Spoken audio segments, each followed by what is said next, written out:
My name is Emily Turner. I'm 31 years old, though lately it feels as if I've lived 100 lifetimes inside this one. What I'm about to confess doesn't come easily. It's the sort of truth you hide from yourself until it becomes too loud to ignore. It's the kind of revelation that rearranges how you see your own reflection. The kind that makes you question whether you've ever truly known who you are at your core. For most of my 20s, I carried a clear mental picture of what happiness was supposed to be. I built it piece by piece like a blueprint. A stable career, a lovely home, and a marriage to Jason, my college sweetheart, the man who had been beside me since those bright, wide-eyed days.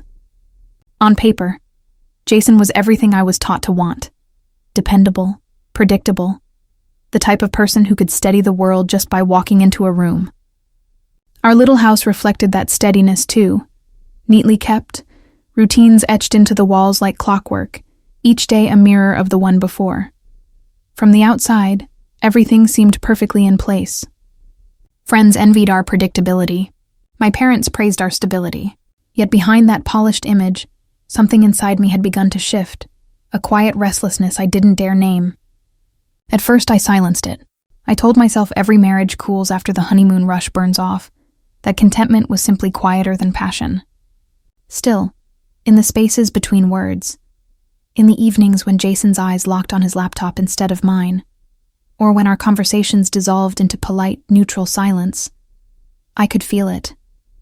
An ache, subtle yet sharp, a hunger for something more, something deeper, something that didn't feel like sleepwalking through my own life. And that's when Noah started coming into focus. He had always been present on the periphery, Jason's oldest friend, practically family, the man who filled our weekends with laughter and stepped in to fix whatever Jason didn't have time for. But suddenly I noticed the edges of him. I saw how different he was from Jason. Where Jason moved carefully, Noah carried a kind of restless energy, a daring streak that showed in the way he spoke, the way he laughed, the way he met the world head-on. His hands bore the faint calluses of hard work. His smile was effortless and his confidence radiated in every careless gesture. He didn't just enter a room. He charged it. And when he spoke to me, it felt like the rest of the room blurred away until there was only his voice, steady and warm, and the weight of his attention landing squarely on me. It started harmlessly, the way so many dangerous things do. Noah would stop by after work to tighten a leaky pipe or repair a cabinet door, and I'd pour him a drink as a thank you. We'd talk. Not small talk, real talk. Conversations with him had a pulse, a depth. He asked about my dreams and fears, about the parts of me buried under years of playing the role of wife, and with every question, I felt fragments of myself stirring awake, stretching in the light. Then came the night everything tilted. I remember it clearly. I handed him a glass of water, such an ordinary gesture, yet when his fingers brushed mine, it wasn't just a touch. It was a spark, sharp, electric, undeniable. My breath caught. Our eyes met, and for one dizzying heartbeat, the world stood still. I pulled back, telling myself it was nothing, a flicker of imagination. But inside I already knew something had shifted between us. From that moment on, every interaction felt weighted, charged. The air thickened when he entered a room. Guilt prickled across my skin whenever Jason said his name, but the pull toward Noah overpowered everything else. Desire is a quiet predator. It grows in secret places until it fills every corner, until it cannot be ignored. The breaking point came when Jason left town for a work trip.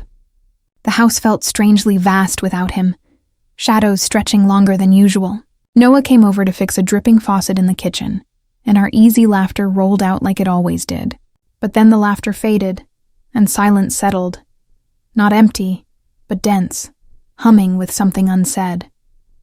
His eyes searched mine, and before I could think, before logic could drag me back, I leaned in.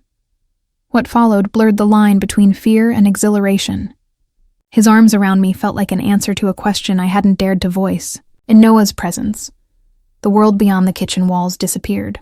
For the first time in years, I wasn't the careful, practical wife, folded neatly into routines. I was a woman rediscovering a fire I thought had burned out long ago, a pulse that reminded me I was still alive. But passion always comes at a price. The days after were thick with secrecy, I'd catch my reflection in the bathroom mirror and wonder how Jason could fail to read the truth etched across my face. I promised myself it was a mistake, a single slip, something that would never happen again. Yet deep down, I already knew better. Once you taste fire, cold ashes no longer satisfy. I tried to resist Noah. I told myself to put distance between us, to rebuild the walls, but every glance, every brush of his hand, every unspoken memory of that night pulled us deeper into the storm. My love for Jason, steady and real in its own way, suddenly felt small, fragile, almost muted compared to the chaos Noah awakened in me. I don't know how this story ends. Maybe the truth will rise up and shatter everything I've built. Maybe I'll carry this secret forever, living on the knife edge between safety and passion, loyalty and desire. I can only tell you what I know right now. That what I found with Noah was raw and untamed, larger than anything I'd ever dared to imagine. Sometimes the most dangerous truths aren't the ones that destroy us outright. They're the ones that set something alive inside us, the ones that make our hearts beat harder, the ones that make us feel, for better or worse, truly alive.